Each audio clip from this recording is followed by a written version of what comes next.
On va évoquer, si vous le voulez bien, cette décision du Conseil constitutionnel qui était très attendue, vous allez nous le dire, notamment par Marine Le Pen, une décision qui concerne l'élu local mahorais. Certes, ce dossier n'avait rien à voir avec celui de la présidente du RN. Les sages ont jugé ce vendredi que les conseillers municipaux pouvaient se voir infliger une peine d'inéligibilité avec exécution immédiate. Tout ça semble très complexe, mais Thomas Bonnet va nous expliquer et ensuite, on déroule avec vous.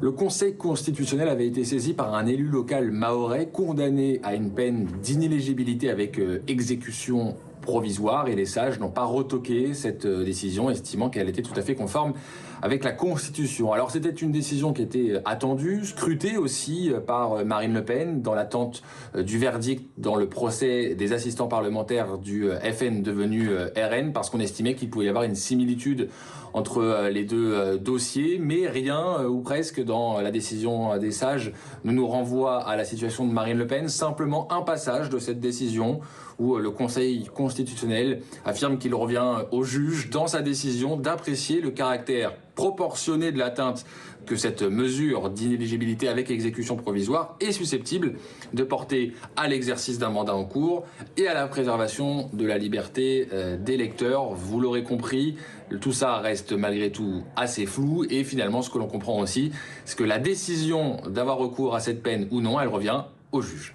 Bon, Yohann Usaï, rien dans cette décision des sages nous renvoie à la situation précise de Marine Le Pen, on ne va pas se mentir. Hein. Ah non, donc cette décision n'aura aucun impact sur la décision qui sera rendue lundi concernant l'inéligibilité avec exécution provisoire ou non de Marine Le Pen et d'un certain nombre de cadres du Rassemblement national. Je pense aussi à Louis Alliot, qui pourrait perdre sa mairie de Perpignan.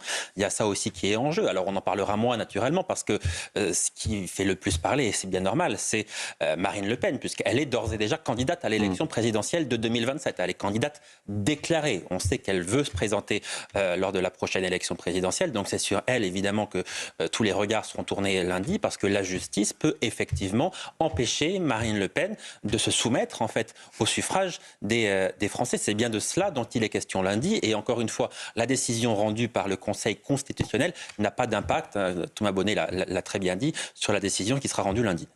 Yohann, qu'est-ce qui peut se jouer lundi? C'est la présidentielle.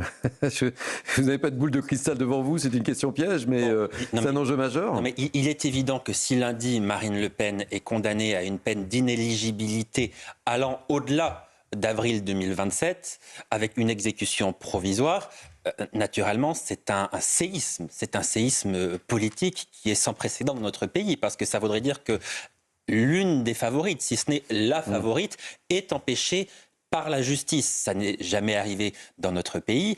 Les Français en tireront les conséquences qu'ils voudront, naturellement, mais ça commencerait à faire beaucoup. Depuis François Fillon, qui a été torpillé en pleine campagne présidentielle de 2017. La justice a déjà changé le cours d'une campagne présidentielle. Elle a eu un impact absolument colossal. Là, on voit qu'un ancien président de la République est empêché par la justice aussi de se représenter s'il en avait envie. Je ne sais pas quelles sont les intentions de Nicolas Sarkozy, mais s'il souhaitait se représenter, il est aussi empêché par la justice. Marine Le Pen est susceptible d'être empêchée par la justice. Voilà, ça commence quand même. Alors comment vous sentez les choses, Yohann Usaï? Comment vous sentez les choses? Je vous pose derrière vos derniers retranchements. C'est absolument impossible à dire, parce qu'il ne s'agit pas là d'une analyse politique ou autre. Ce sont vraiment des magistrats, 3 en l'occurrence, dont la présidente, qui vont rendre cette décision, qui motiveront cette décision, qui l'expliqueront. Rappelons quand même les réquisitions. Les réquisitions demandent, le parquet demande l'exécution provisoire, c'est-à-dire que le représentant de la société, en réalité, souhaite que Marine Le Pen ne puisse pas être candidate à la prochaine élection présidentielle. Alors, si tel était le cas, on peut imaginer que si lundi, il y a exécution provisoire, on peut imaginer que Marine Le Pen, d'abord, va faire appel, ce qui veut dire qu'il y aura probablement un autre procès, de toute façon, avant l'élection présidentielle. On peut aussi imaginer qu'elle se tourne à son tour vers le Conseil constitutionnel pour lui demander de se prononcer sur son cas personnel, cette fois. Les choses sont beaucoup plus claires. Mais dans tous les cas, qu'il y ait inéligibilité avec exécution provisoire ou pas. Si Marine Le Pen est condamnée, il y aura un procès en appel. Ça veut dire qu'il y aura un deuxième procès RN-Le Pen avant l'élection présidentielle. Donc de toute façon, ça va dramatiquement perturber sa campagne présidentielle. Mais Johan, est-ce qu'on est sûr Véronique que le Jacquier. deuxième procès pourrait avoir lieu avant l'élection présidentielle? Alors j'imagine que l'intérêt de Marine Le Pen à ce moment-là, ce sera de retarder le plus possible l'échéance en multipliant les recours. Mais la justice peut faire preuve d'une certaine rapidité.